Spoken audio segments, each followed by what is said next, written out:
Good Tuesday morning, everyone. Chief Meteorologist Preston Dunyan here, breaking down the latest on several wildfires in California, Southern Oregon, and Nevada. We'll jump in first with the MP18 fire, or Milepost 18 fire, in Humboldt County, just north of Hoopa along Highway 96. Now, what we're looking at here, if you're just joining me for the first time, is in pink, that fire perimeter. This is the latest available mapping of that fire, and this one, the MP18 fire, mapped at about 2,800 acres as of that last flyover.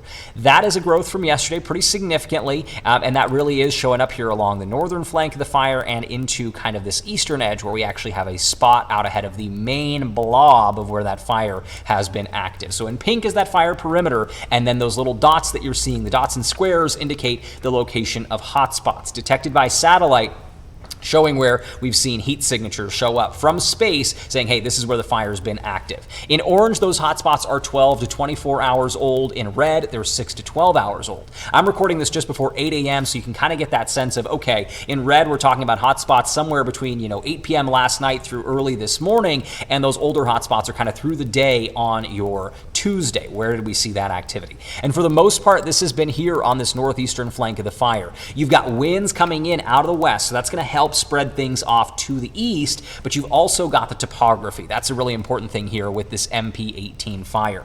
The National Interagency Fire Center posts every day an incident management situation report, which basically is what's going on with all the fires across the country. And I'll give you the details on each of the fires we look at from their report. They describe the MP18 fire as exhibiting extreme fire behavior, uphill runs, and crowning. So uphill runs, very obvious in this topography, right? We've got Highway 96 running here, this white line, and right around Hoopa, just north of Hoopa, it's at an elevation of about 500 feet. That's where the road surface is. Then you look at this spine that you see here, that is the Mill Creek Ridge, and at times that goes from 2,000 to 3,000 feet in elevation. So think about the uphill climb that fire's been able to make, and that continues, and we do see that ridgeline kind of crawl upwards in this direction. And so the uphill runs are where the fire is just really using its advantage of the landscape to make that move uphill very rapidly, because heat rises, it primes the vegetation upslope, and boom, you're talking about fires moving really, really quickly uphill in a way that maybe they don't downhill. That takes a little bit more work to do.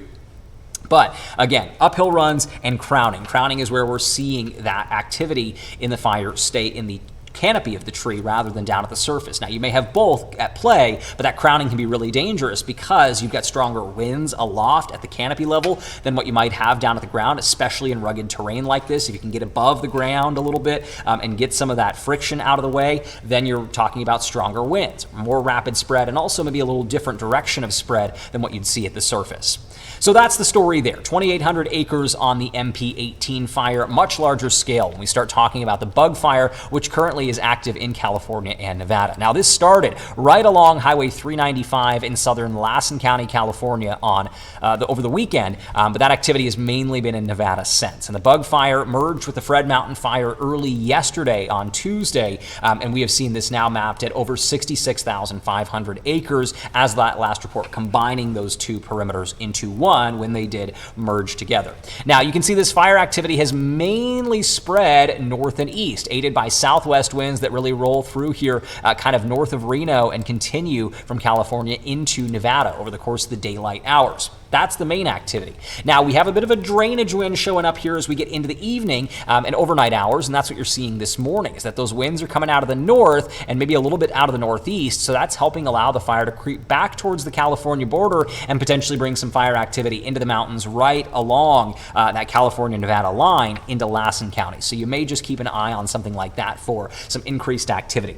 The report from the National Interagency Fire Center for the bug fires: extreme fire behavior, wind-driven runs, running, and spotting, right? And so all of those are very related. The wind is going to aid the fire in making these strong pushes. And then the wind is also going to pick up embers and throw them out ahead. And so you can have spotting where, again, the fire perimeter is no longer one continuous blob, but you've got these spots out ahead, and that can make things really tricky for fire crews. So that definitely does meet that extreme fire behavior criteria. Shifting now to the Stallion Fire. This is one that we didn't have a lot of details on early yesterday because it went from on Monday morning igniting to Tuesday morning, 20,000 acres already, and here this morning over 33,000 acres as we roll through into Wednesday.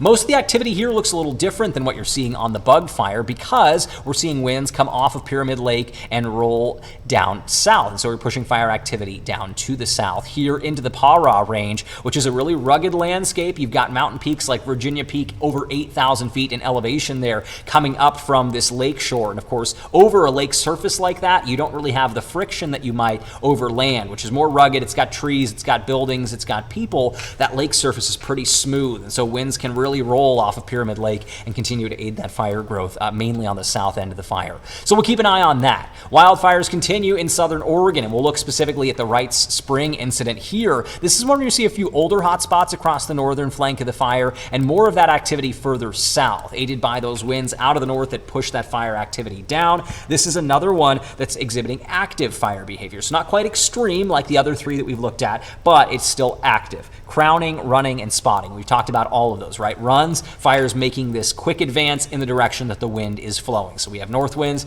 that's going to be those runs down to the south. Crowning, running through the crown of the trees, right? There is some pretty good dense vegetation out there, so there is this canopy for the fire to work with, and that may be what we're seeing. Spotting, again, jumping out ahead, aided by wind, throwing embers away from the existing fire perimeter.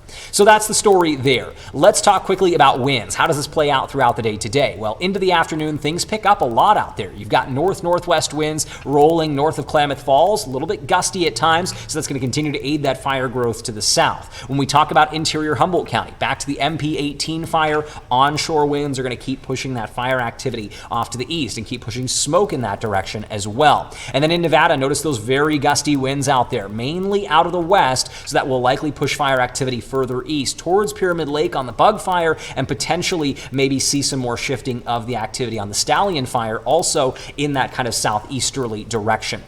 Fire crews have had good luck really being able to hold the fire's kind of eastern edge there. When we talk about the Stallion Fire along the lakeshore, along State Highway 446, but it is really important for us to keep an eye on that fire activity as it may spread with these gusty winds that are out there today before dying down tonight. Air quality across Northern California, mainly good, but a little poor out there in Trinity County. That's going to be one of the spots that suffers the most from air quality as winds pick up throughout the day today. So take it easy out there, stay alert and stay up to date. Again, this is coming to you from about 8 a.m. on Wednesday. So if you're watching this later, do check for the latest updates that you can find. I hope you're all staying safe.